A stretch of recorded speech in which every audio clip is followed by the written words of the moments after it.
Hello all welcome to our channel fusion life diaries. ఇవాళ మన ఛానల్లో అయితే జొన్న పిండితో ఈవినింగ్ స్నాక్ ఎలా చేసేసుకోవాలో చూద్దాం. జొన్న పిండితో అయితే మనం ఇప్పుడు స్నాక్ చేసుకోబోతున్నాం. ఒక కప్పు జొన్న పిండిని ఒక బౌల్లో తీసుకోవాలి. దానికోసం పిండిని కలుపుకోవడానికి కొంచెం వేడి నీళ్ళు వేడి చేసుకోవాలి. పిండిలో కొంచెం ఉప్పు, వాము వేసి వేడి నీళ్ళు మనం ఏవైతే చేసుకున్నామో వాటిని వేసి మంచిగా మృదువుగా కలిపేసి పెట్టుకోవాలి.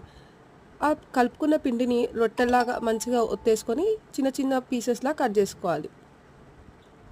నమక్ పేడా షేప్ మన ఇష్టం ఉన్న షేప్లో కట్ చేసుకోవచ్చు.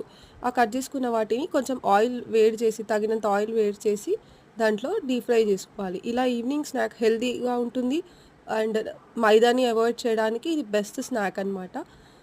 సో మీరందరూ ట్రై చేయండి. ఎలా ఉందో కమెంట్ సెక్షన్లో కమెంట్ చేయండి. Thank you for watching. Please like, share and subscribe to my channel.